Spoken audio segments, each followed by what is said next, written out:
자, 오늘 본문의 말씀은 예수님께서 오병이어 사건, 그러니까 보리떡 5덩이와 물고기 2마리를 가지고 그것에 모여 있는 남자만 5,000명이니까 남녀노소를 다 합치면 한 2만 명 정도 되는 사람들을 배불리 먹이셨어요. 이게 여러분 계산이 나옵니까?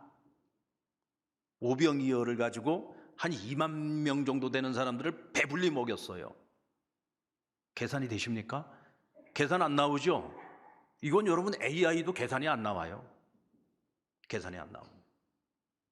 이것을 우리는 기적이라고 이야기하죠. 그리고도 12광주리가 남는 기적이 일어났습니다. 자, 이 사건이 끝나고 나서 바로 이어지는 사건이 오늘 본문의 사건인데, 오늘 45절 말씀을 보시면은 예수님께서 이 일 후에, 곧 오병이어 사건이 끝나고 난 후에 즉시 제자들을 재촉하사, 예수님이 친히 무리들을 보내시고 제자들은 배를 태워서 갈릴리를 건너 베다니로 가게 하셨다라고 말씀하고 있습니다. 여기서 우리가 주목해야 되는 단어는 즉시라고 하는 단어입니다. 그리고 재촉하셨다라고 하는 단어입니다. 이건 지금 굉장히 서두르고 있는 행동이잖아요. 즉시 하셨다, 재촉하셨다, 이건 굉장히 지금 서두르고 있는 단어입니다. 근데 여기에 내용과 문맥상으로 따져볼 때 한 가지 단어가 지금 감춰져 있습니다. 그 단어는 분리라고 하는 단어입니다. 예수님께서 왜 이렇게 서두르셨느냐? 분리시키기 위한 것이었습니다. 누구와 누구를 분리시키는 거죠? 무리들과 제자들을 분리시키기 위해서. 평상시 같으면 무리들을 돌려보내는 일은 예수님께서 그냥 제자들에게 맡기셨을 거예요. 근데 그날은 주님이 지금 얼마나 피곤하십니까? 아침부터 그 많은 무리들에게 하나님 말씀을 가르치고 또 기적을 통해서 많은 사람들을 고치시고 심지어는 오병이어로 이 많은 사람들을 다 먹이시는 일까지 다 하셨잖아요. 얼마나 피곤하고 고단하세요. 이런 일들은 그냥 제자한테 맡겨도 될 일인데 주님이 친히 무리들을 보내시고 제자들도 급히 배를 태워서 보내셨다 그랬어요. 처음부터 끝까지 주님께서 다 하신 것입니다. 왜 이렇게까지 하셨을까요? 왜 이렇게 서두르셨을까요? 그것은 제자들과 무리들을 분리시키기 위한 것이었다. 요한복음 6장에 보면은요, 예수님께서 행하셨던 오병이어 사건을 좀 더 디테일하게 기록을 하고 있는데 14절 말씀에 보면 이렇게 말씀하고 있습니다. 우리 같이 한번 읽어볼까요? 시작. 그 사람들이 예수께서 행하신 이 표적을 보고 말하되 이는 참으로 세상에 오실 그 선지자라 하더라. 그러므로 예수께서 그들이 와서 자기를 억지로 붙들어 임금으로 삼으려는 줄 아시고 다시 혼자 산으로 떠나 가시니라. 왜 예수님께서 제자들과 무리들을 그렇게 빨리 떼어놓고 그들을 분리시켜서 그들을 각자 헤어지게 하셨을까? 아직 때가 이르지 않았기 때문입니다. 어떤 때가 이르지 않았어요? 하나님의 때가 이르지 않았어요. 예수님께서 인류를 구원해야 되는 이 십자가 사건, 주님이 걸어가셔야 되는 그 구원의 길, 아직 그 때가 아니에요. 근데 사람들은 막 서두르고 있는 거죠. 왜요? 오병이어 기적을 봤기 때문에. 무리들은 생각하는 겁니다. 이거는 하나님이 보내신 이가 아니고서는 결코 이건 할 수 없는 일이야. 저분은 하나님이 보내신 분이야. 하나님의 선지자야. 그러니 저 예수님을 우리의 임금으로 삼자. 예수님이 우리의 임금이 된다면 우리는 먹고 사는 문제를 걱정하지 않아도 되잖아. 그리고 예수님을 임금으로 옹이하려고 한 거예요. 그러면 제자들의 마음에는 어떤 마음이 있었을까요? 주님과 함께하는 동안 수많은 병자들이 고침을 받습니다. 이제는 오병이어 사건을 통해서 이 많은 사람들 먹이는 사건까지 경험하고 무리들이 이제 예수님을 임금으로 모시려고 합니다. 그러지 않아도 그들의 마음속에는 예수님이 세상 나라의 왕국을 건설할 거라고 생각을 했고 예수님이 왕의 자리에 앉을 거라고 생각을 했어요. 그래서 누가 예수님의 좌우편에 앉을 것인지를 고민하고 있었던 사람들입니다. 그런데 마침 무리들도 예수님을 임금으로 옹이하려고 합니다. 서로 마음이 딱 들어맞는 거죠. 그런데 문제는 때가 아직 아니에요. 예수님은 왕이 될 마음도 없습니다. 이미 예수님은 만왕의 왕이신 분이죠. 왕이 되는 거에 주님은 관심이 없습니다. 이 세상 나라의 왕국을 건설하는 거에도 관심이 없어요. 예수님이 이 땅에 오신 목적은 인류를 구원하시는 것입니다. 사람들의 죄를 사하여 주는 것입니다. 그들에게 구원을 선물로 주고 하나님 나라의 백성이 되도록 만드시는 거죠. 이것이 예수님의 목적인데 이 사람들은 엉뚱한 생각을 하고 있는 거예요. 그러니까 이 사람들을 붙여놓으면 안 돼요. 빨리 분리시켜야지 되는 것입니다. 오늘 우리는 여기서 예수님에게서 무엇을 배워야지 됩니까? 어떤 상황, 어떤 환경 속에서도 주님은 자기 페이스를 잃어버리지 않고 있다는 거예요. 사람들은 급히 자신들이 원하는 것을 이루기 위해서 뭔가 빨리 이루려고 합니다. 그러니까 억지로 하는 거예요. 그런데 우리 주님은 거기에 흔들리지 않습니다. 하나님 아버지의 뜻이 무엇인지를 알고 하나님 아버지의 계획이 무엇인지를 알기 때문에 하나님의 타이밍에 자기를 맞추고 있는 거예요. 그러니까 세상이 아무리 빠르게 변하고 있고 세상이 무엇인가를 이루기 위해서 아무리 빠르게 달려가고 있을지라도 주님은 거기에 속도를 맞추지 않습니다. 하나님의 속도에 맞추는 거예요. 하나님의 뜻에 맞추고 하나님의 계획에 맞추어서 흔들리지 않는 평정심을 가지고 자기 페이스를 계속 지켜나가는 것입니다. 이것을 다른 말로 표현할 때 둔감력이라고 말합니다. 오늘 여러분들 설교 제목이 뭐죠? 둔감력입니다. 아마 여러분들은 오늘 주보를 보면서 둔감력이 대체 뭐야? 뭐 이런 생각들을 하셨을 거예요. 오늘 이 초스피드 시대를 살아가고 있는 저와 여러분에게 필요한 것이 있다면 저는 그것이 둔감력이라고 생각합니다. 둔감력. 조금 둔할 수 있어요. 그러나 조금 둔한 이 마음이 오히려 빠르게 달려가고 있는 그 세상을 바로 잡을 수가 있고 그런 세상 속에서 오히려 더 뛰어날 수 있고 더 특출날 수 있습니다. 요즘은 모든 사람들이 다 빠르게 그 빠름에 모든 자신의 속도를 다 맞추려고 애를 쓰거든요. 그래서 사는 게 너무 힘들어요. 그걸 쫓아간다고 해서 다 쫓아갈 수 있는 것도 아니고요. 그러다 보니까 자꾸 좌절하고 낙심하게 되는 것이고 나는 도태됐다고 생각하고 내가 저것을 어떻게 따라가야 될까 고민하다가 결국은 낙심하게 됩니다. 자, 그렇다면 오늘 주님께서 가지고 계신 이 둔감력은 대체 어디로부터 오는 것일까? 우리 46절 말씀을 같이 한번 읽어볼까요? 시작. 무리를 작별하신 후에 기도하러 산으로 올라가시니. 주님은 산으로 올라가셨어요. 뭐하러 올라가셨어요? 기도하러 올라가신 겁니다. 무리들을 보내놓고 제자들도 보내놓고 홀로 산에 올라가셨습니다. 기도하러 올라가신 거예요. 예수님께는 이 기도의 루틴이 있습니다. 여러분 루틴이 뭐예요? 계속 반복적으로 내가 정해놓고 어떤 상황 속에서도 변함없이 흘러가고 있는 하나의 습관을 얘기하는 거죠. 예수님 바로 이런 기도의 루틴을 갖고 있어요. 누구보다 피곤하시잖아요. 지금 누구보다도 힘드시잖아요. 하루 종일 일하셨잖아요. 하루 종일 사역하셨잖아요. 저 같으면 그럴 것 같아요. 나 오늘은 너무 힘들어서 안 되겠어. 기도는 내일 하고 오늘은 좀 집에 가 두 다리 쭉 뻗고 잠 좀 자야 되겠다. 좀 빨리 쉬어야 되겠다. 근데 우리 주님은 그러지 않아요. 오늘 내가 해야 할 그 기도를 내일로 미루지 않았어요.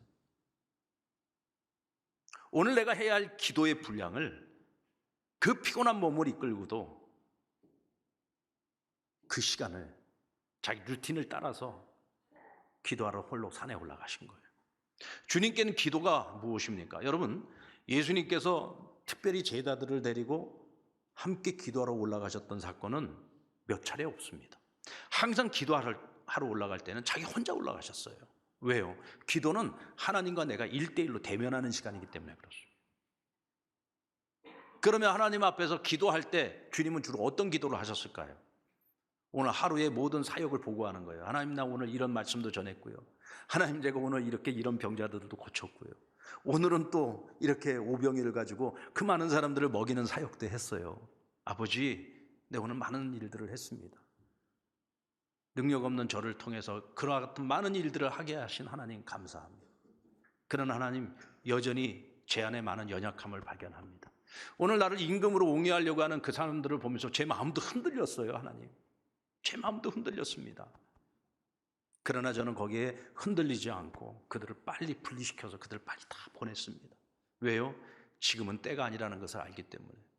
아버지, 제가 가야 하는 그 길이 무엇인지 다시 한번 저에게 확인시켜 주세요. 제가 감당해야 되는 사명이 무엇인지 다시 한번 확인시켜 주세요.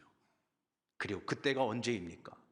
때를 묻고 아버지의 계획이 무엇인지를 묻고 지금 내가 해야 되는 일이 무엇인지를 묻고 나의 연약함을 고백하면서 아버지께 도움을 구하고 그리고 언제나 어떤 순간에도 하나님께 스텝을 맞추고 나의 페이스를 잃지 않고 하나님 묵묵히 그 길을 순종하며 걸어갈 수 있게 해달라. 그렇게 하나님께 매일매일 그와 같은 기도의 루틴을 따라서 하나님 앞에 간구하면서 살아가니까 어떤 상황 속에서 흔들리지 않는 거예요. 이 둔감력을 가지고서 요동하지 않고 자기 페이스대로 자기 길을 걸어갈 수 있었던 겁니다. 우리는 예수님의 겟세마네 기도를요 오해하는 경우가 있습니다. 예수님께서 겟세마네에서 했던 그 기도는 그 기도의 내용은 그날만 그렇게 기도를 했다고 생각을 해요. 근데 아닙니다, 여러분. 예수님은 늘 그렇게 기도하셨던 거예요. 아버지, 내 뜻대로 하지 마시고 아버지의 뜻대로 하게 해주세요. 왜? 늘 자신의 그 인간의 몸을 가지고 계신 예수님 자신의 그 연약함을 아시거든요. 그러니까 늘 기도할 때마다 아버지 나의 연약함을 도우시고 내 뜻대로 하지 말게 하시고 아버지의 뜻대로 하게 해달라고. 그 기도를 늘 매일매일 아버지 앞에 그와 같은 고백과 결단을 하며 살았기 때문에 그 마지막 순간에도 그 기도를 할 수 있었던 것이고 묵묵히 그 길을 걸어가실 수 있었던 거예요. 오늘 여러분들에게는 어떤 루틴이 있습니까? 내가 힘들고 어려울 때 쉽게 낙심하십니까? 아니면 너무 지나친 자신감 때문에 오버페이스 하면서 살고 있지는 않습니까? 오늘 우리에게는 예수님과 같은 이런 기도의 루틴이 필요합니다. 오늘은 피곤하니까 내일 하지? 내일 기도하지? 아니요, 오늘의 기도의 분량이 있고 내일의 기도의 분량이 있는 거예요. 오늘 내가 기도할 내용이 있고 내일 기도할 내용이 있는 겁니다. 어떤 경우에도 오늘 내가 이 하루를 마치고 정리하기 전에 여러분 꼭 기도의 시간을 가지시기 바랍니다. 이때 우리는 아무리 빠르게 변화되고 있는 이 세상을 살아가고 있다고 할지라도 흔들리지 않고 자기 페이스대로 믿는 사람으로서 마땅히 내가 걸어갈 수 있는 그 길을 걸어가게 되는 것입니다.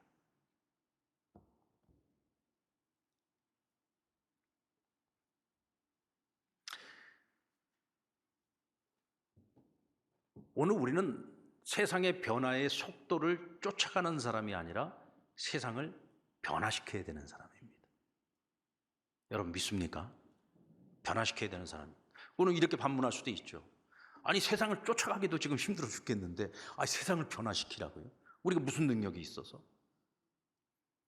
그런데 성경을 보면은 바로 기도하는 사람들이 세상을 변화시키고 있다는 것을 볼 수가 있어요. 세상 사람들은 그러죠. 야, 기도한다고 세상이 변해? 기도할 시간이 있으면 오히려 세상을 쫓아가기 위해서 더 애쓰고 더 노력해야지 라고 말할 겁니다.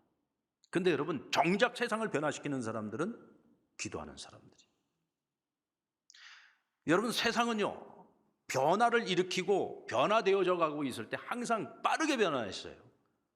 변화라고 하는 그 자체가 더디게 변화되는 것은 없어요. 항상 변화는 빨랐어요. 여러분 지금 우리의 시점에서 보면은요 세상을 완전히 뒤집어 놨던 산업혁명은 그렇게 빠른 변화가 아니에요. 우리의 입장에서 보면. 왜? 우리는 단 5년 만에 지금 호모 사피엔스에서 AI 사피엔스로 지금 바뀌어버렸다니까요. 그러니까 이렇게 빠르게 지금 초스피드로 변하고 있는 이 시대를 살아가고 있는 우리에게는 산업혁명이 뭐 그렇게 대단한 게 아니에요. 그러나 여러분 그 시대의 산업혁명은요 농경사회가 산업사회로 완전히 뒤바뀌고 모든 삶의 패턴이 바뀌어버리는 패러다임 자체가 바뀌어버리는 인류의 역사에서 가장 큰 변화를 가지고 온 가장 빠른 변화를 가지고 왔던 것이 산업혁명입니다. 그 시대 사람들은 아마 이걸 이해하기도 어려웠을 거예요. 완전 사고의 패러다임이 바뀌어버리는 그런 사건이었거든요. 근데 지금 이 시대를 살아가고 있는 우리에게는 그 별거 아닌 거예요. 앞으로 여러분 몇 년 만에 또 다른 사피엔스가 나타날지 모릅니다. 지금 우리는 그런 시대를 살아가고 있어요. 그러니까 그 시대마다 그 변화라고 하는 것은 언제나 엄청난 속도였고 너무나 빨라서 따라가기가 힘든 그런 변화들이었다는 것입니다. 우리만 빨리 가고 있는 게 아니에요. 우리만 빨리 변화되는 것이 아니었단 말이죠. 그런데 여러분, 그와 같은 시대를 살아갔던 사람들 중에 세상이 그렇게 빠르게 변하고 있지만, 그러나 중심을 잡고 세상이 그렇게 빠르게 변화되는 속에서도 세상을 구원하는 사람들, 그 사람들은 다름 아닌 기도하는 사람들이었다는 거예요. 왜 그럴까요, 여러분? 아무리 빠르게 변하는 세상이라고 할지라도 결국 그 세상은 하나님의 손에 있어요. 하나님 손바닥 안에 있단 말입니다. 왜 그렇습니까? AI도 결국은 피조물이에요. 창조주가 아닙니다. AI가 아무리 새로운 것을 창조해낸다고 하더라도 그것은 결국은 인간이 만들어 놓은 데이터를 가지고서 자기가 스스로 조합을 해가지고 새로운 걸 만들어내는 것일 뿐이에요. 그건 창조가 아닙니다. 어떤 세상으로 바뀐다고 할지라도, 앞으로 어떻게 바뀐다고 할지라도 결국 그 모든 세상을 하나님 다 알고 계시고, 결국 그 모든 세상이 하나님 손바닥 안에 있어요. 그러니까 우리는 변화를 두려워할 필요는 없어요. 그 변화조차도 하나님의 손 안에 있기 때문에 우리가 그 믿음을 가지셔야 됩니다. 그 믿음을. 그러니까 우리는 아무리 지금 내 주변 환경이 복잡하고 거센 풍랑이 몰아치고 있다고 할지라도 두려워하지 말고 우리는 하나님의 손을 바라봐야 되는 거예요. 여러분들, 제자들이 배를 타고 갈릴리 호수를 건너고 있는데 큰 풍랑이 몰려왔습니다. 그러니까 제자들이 그 속에서 살아보려고 그냥 열심히 힘껏 노를 젓고 있는데 예수님이 기도하시다 그것을 알게 되시고 급히 제자들을 구원하시러 갈릴리로 내려오셨어요. 그리고는 그 풍랑이는 바다 위를 걸어서 제자들에게 찾아가십니다. 제자들이 무리를 걸어 자기들에게 오고 계시는 예수님을 보고 얼마나 깜짝 놀랐겠습니까? 그런데 그 예수님이 자신들의 배에 올라타시는 그 순간에 바다가 잠잠해집니다. 그 거센 풍랑이 갑자기 확 다 사라져 버렸어요. 여러분, 빠르게 변화되는 세상 속에서 우리는 살기 위해서 열심히 노를 저어야 됩니까? 노를 젓지 말아야 됩니까? 저는요, 예수님께서 제자들이 노를 젓는 모습을 보시고 내려오셨다고 저는 생각합니다. 열심히 살아보려고 열심히 노를 젓는데, 노를 젓는다고 풍랑이 사라지는 거 아니잖아요. 노를 젓는다고 해서 바다가 잠잠해지는 거 아니잖아요. 그러나 노를 젓기 때문에 그래도 그 풍랑 속에서 한 치 앞이라도 앞으로 더 나아갈 수가 있는 거, 두 치 앞으로 더 나아갈 수 있는 거예요. 여러분, 세상의 변화에 우리가 둔감하기는 하지만 그렇다고 그걸 무시하고 살면 안 됩니다. 세상이 어떻게 변화되고 있는지 알아야지요. AI 시대를 살고 있으면서 AI가 뭔지도 몰라? 이건 문제가 있죠. 벌써 챗봇이 나와가지고 우리에게 질문을 하면 답을 다 주고 있는데 챗봇이 뭔지도 몰라. 내 스마트폰에 그 기능이 다 있는데도 불구하고 나와 상관없다고 생각하고 한 번도 써보지도 않았어. 써봐야죠. 저도 설교를 준비를 하다가 궁금한 게 있어서 한번 써봤어요. 야, 이런 게 궁금한데 나한테 좀 얘기해 줄 수 있겠니? 그러면요, 챗봇이요 싹 다 정리해서 알려줍니다. 제가 어떤 책이 있어요. 그 책을 뒷면을 갖다가 사진으로 딱 찍어가지고요 챗봇에게 물어봅니다. 이 책을 읽고 이 책에 있는 내용, 가장 핵심이 되는 내용들을 한번 정리해줘. 그러면 기가 막히게 정리해서 리포트를 저한테 딱 작성해서 줍니다. 그것도 제가 300자로 정리해줘 그러면 300자로 정리해주고 1000자로 정리해줘 그러면 1000자로 딱 정리해서 알려줍니다. 그런데 틀리는 게 많더라고요. 그래서 제가 아직까지 목사가 더 경쟁력이 있구나라고 하는 것을 제가 굉장히 요즘 위로를 받고 있습니다. 보니까 성경은 돈이 안 되는가 봐요. 얘네들이 아직까지 지식이 축적이 잘 안 돼 있어요. 그리고 이단하고도 구별이 잘 안 돼. 그래서 온갖 정보를, 기독교와 관련된 모든 정보를 딱 가지고 오기는 했는데 얘가 이것이 옳고 그름이 아직까지 구분이 잘 안 돼요.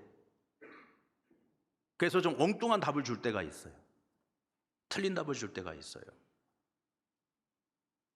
현재 목사님들 가운데서도 이 챗봇을 사용을 해가지고 설교 준비하는데 도움을 얻는 분들도 많이 있어요. 근데 그분들하고도 얘기를 해보면은 틀린 게 너무 많아. 그러면서 우리끼리 하는 얘기가 아직까지는 우리가 경쟁력이 있다. 만약에 이제 이 챗봇이 우리 기독교에 대한 모든 정보를, 정확한 정보를 전부 데이터화하게 되면은 나중에 이제 목사한테 상담을 하는 것이 아니라 챗봇한테 우리 성도들이 상담할 거예요, 아마. 아, 나 이래서 힘들어 죽겠는데 어떻게 해야지 돼? 하고 물어보면 챗봇이 얘기 다 해줘. 그러나 목사의 영성을 통해서 이야기를 해주는 것과 챗봇이 자신의 데이터를 갖고 얘기해 주는 것은 분명히 다르겠죠. 여러분, 저는 우리가 AI, 세상의 이와 같은 이런 변화되어지고 있는 이 세상을 무시하고 살지 말라는 거예요. 여러분, 알기 위해서 노력하라는 겁니다. 열심히 배우라는 거예요. 열심히 써보라는 거예요. 그리고 그것을 통해서 여러분들이 기업을 창출할 수도 있고, 그것을 통해서 생산을 창출할 수도 있고, 그것을 통해서 여러분들이 많은 유익을 얻을 수 있어요. 절대로 무시하지 마십시오. 제자들이 열심히 노를 저은 것처럼 여러분들도 열심히 노를 저으십시오. 근데 문제는 그것을 통해서 세상이 바뀌지는 않는다는 거예요. 우리 인생에 밀려오는 그 수많은 풍랑들이 잠잠해질 수 없어요. 그런 풍랑이 몰아칠 때에 예수님께서 제자들에게 뭐라고 하셨습니까? 안심하라, 내니 두려워하지 말라. 그 풍랑 속에서도 우리에게 안심하라고 이야기해 줄 수 있는 분, 두려워하지 말라고 말씀해 주실 수 있는 분은 로봇이 아니에요. AI가 아닙니다. 오직 예수님만이 말씀하실 수 있는 거예요. 왜? 예수님만이 바다를 잠잠케 할 수 있기 때문에, 예수님만이 풍랑을 잠재울 수 있기 때문에 그렇습니다. 제자들은 그것을 보고 깜짝 놀랐다고 했습니다. 그러면서 의사 누가는 이렇게 기록하고 있어요.